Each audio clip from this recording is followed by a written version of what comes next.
आज आपण इयत्ता 6वी विषय विज्ञान. आज बघा सेतू अभ्यासक्रमामध्ये दिवस 6वा आहे, म्हणजे कृतीपत्रिका 7. समजून घेऊया पर्यावरण प्रदूषण. संदर्भ बघा इयत्ता 5वी पाठ्यक्रम 11 आपले घर व पर्यावरण. अध्ययन निष्पत्ती स्वच्छता किंवा आरोग्य, कचरा, आपत्ती, आणीबाणीच्या परिस्थितीत यांचे व्यवस्थापन आणि संसाधनांचे जतन व रक्षण, भूमी, इंधन, जंगले इत्यादी त्याचा मार्ग सुचवतात आणि प्रदूषण कमी करण्याचे उपाय सुचवतात व पर्यावरण संरक्षणासाठी प्रयत्न करतात. बघा लक्षात घेऊया, आपल्या आजूबाजूला ज्या गोष्टी उपलब्ध आहेत जसे की झाडे, पशु, पक्षी, नदी, नाले, डोंगर, पर्वत, वारा, पाणी, या सर्व गोष्टी म्हणजे पर्यावरण होय. म्हणजे ज्या काही आपल्या गोष्टी आजूबाजूला उपलब्ध आहे त्याच्यामध्ये झाडे येतात, पक्षी येतात, पशु येतात. पशु म्हणजे जनावर जे काय असतात ते. नदी, नाले, डोंगर, पर्वत, वारा म्हणजे जे काही निसर्गापासून मिळतं उपलब्ध आहे ते म्हणजे काय, पर्यावरण. पर्यावरण म्हणजे आपल्या आसपासच्या वातावरणात असणारे जीव, सजीव, हवा, पाणी, अन्न आणि सूर्यप्रकाश होय. बघा पर्यावरण कशाला म्हटलं जातं, तर आसपास जे काही वातावरण आहे त्या वातावरणात असणारे जीव म्हणजे सजीव, हवा, पाणी, अन्न, सूर्यप्रकाश होय. जे जीवसृष्टीला कार्य करण्यासाठी सर्व प्राणीमात्र आणि वनस्पतींच्या गरजावर आधारित आहेत. पर्यावरणात इतर जिवंत प्राण्यांचा देखील समावेश होतो, तसे तापमान, हवा, पाऊस यांचा समावेश होतो. जेव्हा या सर्वांची काळजी घेणे, त्याच काटकसरीने वापर करणे हे आपले सामाजिक कर्तव्य आहे. म्हणजे पाऊस पडला तर त्याचे नियोजन करणे, हवा, पाणी जे काय आहे त्याचं काळजीपूर्वक काटकसरीनं वापर करणे, नाहीतर विनाकारण न सोडणे. ह्याच्यामुळं काय होतं, भरपूर प्रमाणात विनाकारण पाणी जातं, परत पाण्याची समस्या म्हणून दुष्काळ उभा राहतो. नंतर बघा प्रदूषण. खालील चित्राचे निरीक्षण केल्यावर तुम्हाला काय वाटते. बघा काय वाटतं, काय काय दिसून येतं चित्रात. एक नदी आहे, नदीमध्ये काही मुलं पोहतात, काही कपडे धुतात, काही जण पाण्यामध्ये खेळतात. खाली परत कारखान्याचे पाणी सोडलेलं दिसून येतं. पशु, पक्षी ही सर्व दिसून येते. बघा अजून काय जे काय वाटतं तुम्ही अजून लिहू शकता, ह्याच्यापेक्षा एक्स्ट्रा तुम्हाला काय दिसत असेल तर.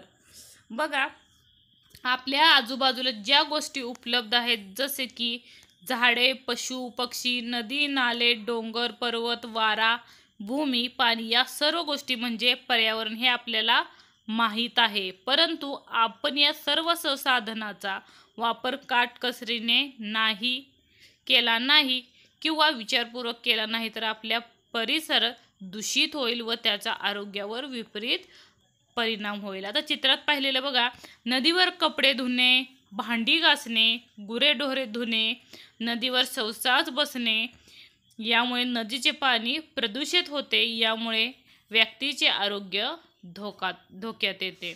म्हणजे बघा काय करतात, काही लोक नदीच्या किनारी पाणी वाहत आहे म्हणून कपडे धुवायला जातात, पण जे काही घाण आहे ती त्या नदीत मिसळली जाते. परत भांड्याची जी काही घाण आहे, गुरांची मलमूत्र, शौचास सगळं काही त्या पाण्यात मिसळलं जातं आणि ते आपण पिलं की आपल्या शरीरावर त्याचे काय होतात, विपरीत परिणाम होतात, विषबाधा निर्माण होते. त्यामुळं ह्याची काळजी घेणं ही सर्वांची जबाबदारी आहे. नंतर बघा पर्यावरण प्रदूषण आणि आपण. जगाची लोकसंख्या सातत्याने वाढत आहे, त्यामुळे मोठ्या संख्येने घरे बांधली जात आहे. म्हणजे आपल्या पूर्ण जगाची लोकसंख्या दिवसेंदिवस काय होते, वाढत चाललेली आहे. त्याच्यामुळं प्रत्येकाला राहण्यासाठी घर मोठ्या प्रमाणात बांधली जात आहे. घरे बांधण्यासाठी मोठ्या प्रमाणावर नैसर्गिक साधने वापरली जातात. म्हणजे निसर्गापासून जी काही साधने आहेत, म्हणजे जमिनीवर घर बांधायचं म्हटलं, जमीन हे काही निसर्गापासून दिलेली आहे. पर त्यासाठी लागणारा काठी असेल, पालापाचोळा असेल, काही संसाधने असतील ते निसर्गापासूनच उपलब्ध होतात, ती मोठ्या प्रमाणात वापरली जातात. या बाबी केल्या तर त्यामुळे जल, वायू, ध्वनी व मृदेचे प्रदूषण होते. त्यामुळं काय होतं, जल म्हणजे पाणी, वायू, ध्वनी व मृदेचे काय होतं, प्रदूषण होते. तसेच पर्यावरणाची हानी होते.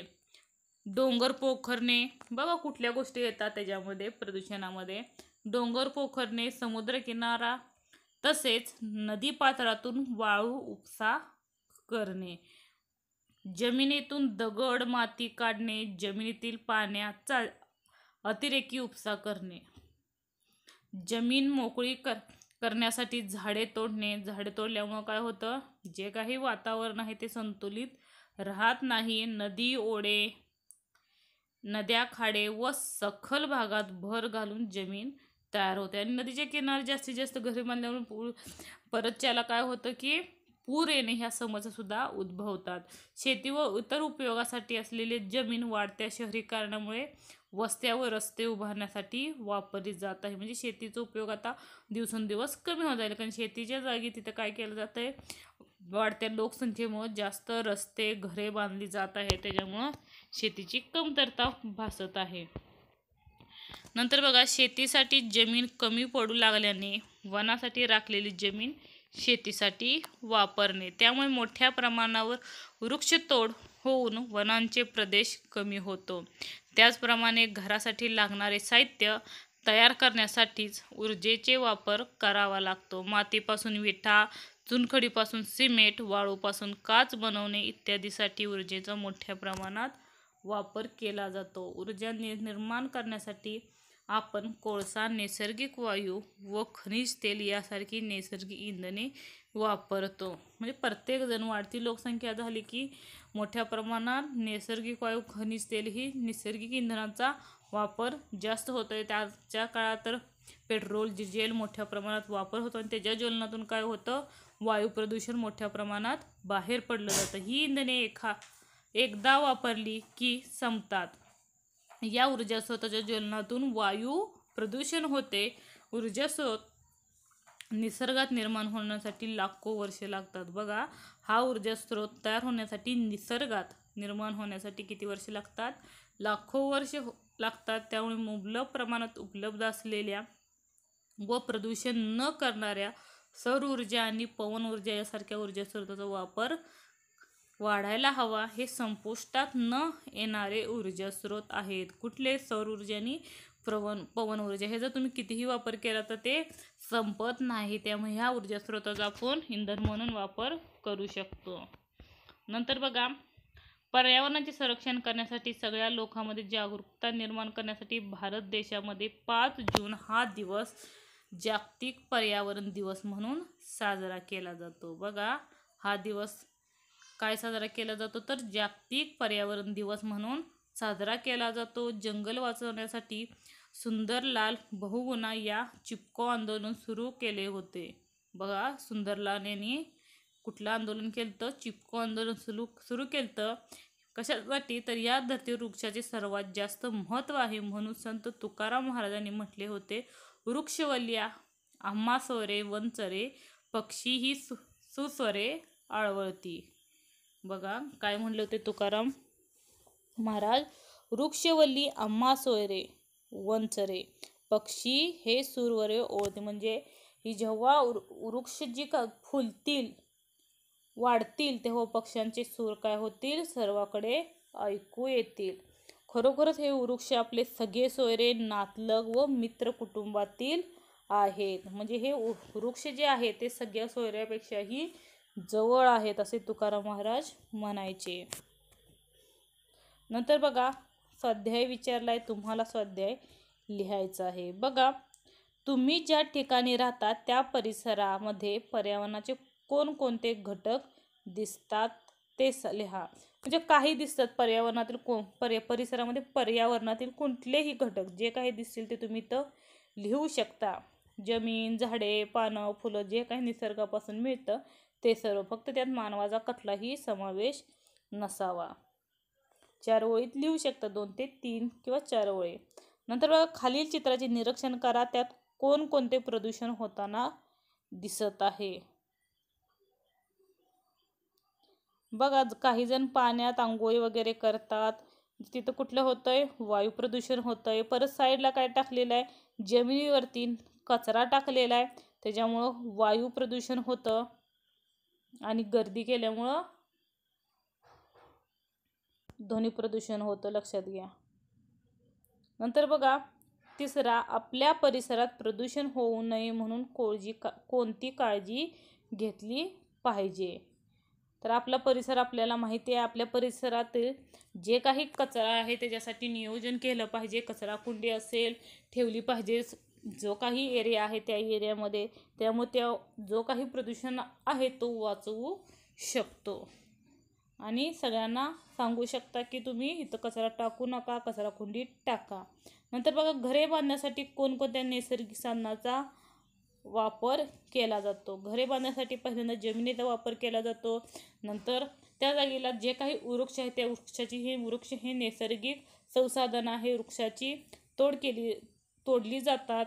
अशी 2-3 तुम्ही वाक्य लिहू शकता. नंतर बघा परिसर स्वच्छ ठेवण्यासाठी भारतामध्ये कोणते अभियान राबवले जाते, ते तुम्ही सर्च करून लिहू शकता. परिसर स्वच्छ ठेवण्यासाठी बरेचसे नरेंद्र मोदी यांनी अभियान राबवले आहे, ते तुम्ही लिहू शकता.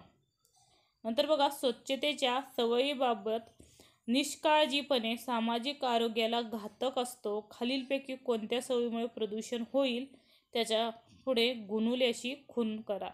जुने झालेले टायर जाळणे, ह्याच्यामुळे काय होतं, प्रदूषण होईल, त्याच्यामुळे गुणुले चिन्ह करू शकता. रस्त्यावर कुठंही थुंकणे, ह्याच्यामुळे प्रदूषण होतं, ह्याच्या पुढेही काय लिहू शकता, गुणुले चिन्ह. सार्वजनिक स्वच्छतागृहाचा वापर करणे, चांगली गोष्ट आहे. नदीवर कपडे व भांडी धुणे, त्याच्यामुळे पाणी प्रदूषण होतं, त्याच्यामुळे गुणुले चिन्ह करा. कचरा पेटीत टाकणे, चांगली सवय. नाश्ता व जेवणापूर्वी हात स्वच्छ धुणे, बरोबर आहे. घरातला कचरा रस्त्यावर टाकणे नाही, त्यामुळे प्रदूषण वाढलं जातं, त्यामुळे गुणुले चिन्ह. शौचालयासाठी शौचालयाचा उपयोग करणे, हे बरोबर आहे, ह्याच्यामुळं पुढे गुणुले चिन्ह करण्याची गरज नाही. नंतर बघा खालील चित्रात पर्यावरणाची हानी कशी होत आहे ते लिहा. बघा वनवा पेटल्यावर मोठ्या प्रमाणात कार्बन वायू बाहेर टाकला जातो, आणि त्याच्यामुळे वायू प्रदूषण मोठ्या प्रमाणात मिसळलं जातं पूर्ण हवेत. नंतर पहिला काय दिलेलं आहे, वाळूचा उपसा करणारी बोट. नंतर वनकटाई केल्यामुळे पर्यावरणाचा समतोल बिघडतो आणि वन लागवड करणे ही गरज आहे. डोंगर पोखरणे. नंतर पाण्याचा उपसा जमिनीतून जास्त प्रमाणात केल्यामुळे पाणी टंचाई ही भासू शकते, त्यामुळे आवश्यक असणारं पाणी ते जमिनीला मिळू शकत नाही. हे तुमच्या शब्दात खाली उत्तरं लिहायची आहेत. धन्यवाद.